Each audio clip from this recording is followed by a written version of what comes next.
Ludwig Wittgenstein. El lenguaje y las formas de vida. Imaginar un lenguaje significa imaginar una forma de vida. Ludwig Wittgenstein.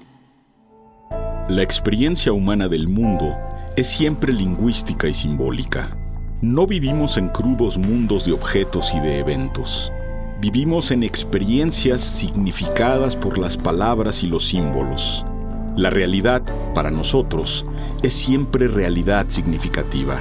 El mundo nuestro está plagado de sentidos. Para nosotros, cada objeto porta significados. Bien sean los productos de la técnica o los seres de la naturaleza, todos llevan nombres y relatos. Estamos inextricablemente unidos al lenguaje. Pero no hay algo así como un significado verdadero y permanente de las cosas o los seres. El lenguaje, más bien, es nuestro acto. Actos de nombrar y usar los signos de maneras diversas, según las relaciones que hacemos con los otros y según nuestras acciones y necesidades. Una. Palabra. Vacía. Abre. La. Matriz. Del. Mundo. Los quiché de Guatemala relatan los intentos de los dioses para crear al hombre. Cuando hicieron los animales, les exigieron que los invocaran. Pero incapaces de ello, los animales solo chillaban, graznaban y bramaban. Después usaron lodo para hacer a los hombres. Pero en ellos no había fuerza ni movimiento. Hablaban, pero nada se les entendía. Probaron entonces con hombres de madera, los cuales hablaban y se multiplicaban, pero no tenían alma ni entendimiento. No recordaban el nombre de su creador y caminaban sin rumbo. Los dioses mandaron entonces un gran diluvio para exterminarlos. Los que sobrevivieron se convirtieron en monos. Por último, los dioses usaron maíz blanco y maíz amarillo. Entonces los hombres se levantaron, anduvieron y vieron todo lo que en la tierra había. Maravillados hablaron y agradecieron a los dioses. Por primera vez, los dioses escucharon sus nombres en la voz de otros.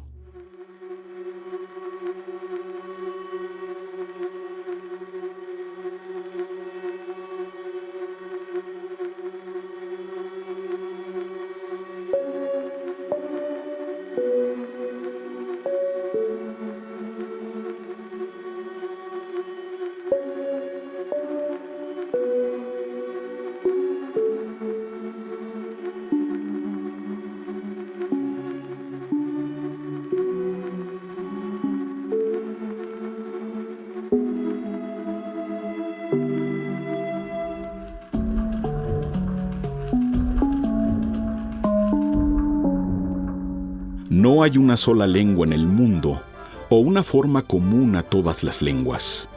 No hay una estructura unificada y definitiva de sentidos. A veces, lo que en uno de estos mundos resulta evidente es extraño y remoto para otros.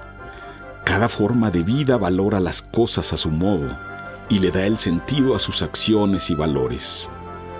Tampoco hay un lenguaje primero y definitivo.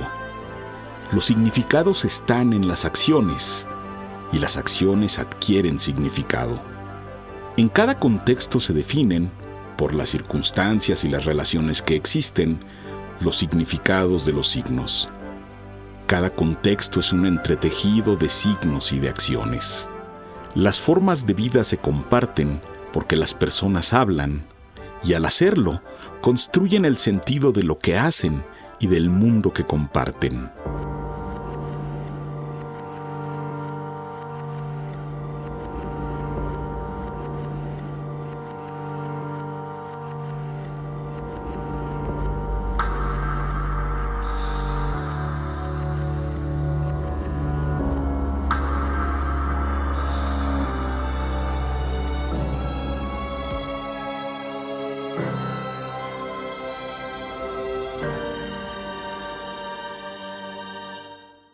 Los Banta un pueblo de Indonesia, relatan que los hombres no conocían ni necesitaban el lenguaje porque podían verse la mente de la misma manera en que se miraban el rostro y los cuerpos. Si una persona quería compartir sus emociones y pensamientos, solo tenía que colocarse ante los ojos de otro. Entonces los hombres no podían mentirse. Sus acciones y sentimientos eran transparentes y conocidos por todos. Pero llegaron los 4 defectos del alma: el odio, la crueldad, la traición y la venganza. Horrorizadas, las personas ya no querían mirarse. Ante esta situación, Danago, Dios que enseñó a rugir a las bestias y a cantar a las aves, se apiadó de los hombres y les enseñó a ocultar su mente. Así, quedaron ciegos ante la mente de los otros. Pero Danago, compadeciéndose de los hombres, les dio el lenguaje para que pudieran comunicar lo que quisieran. Imaginar un lenguaje significa imaginar una forma de vida. Ludwig Wittgenstein.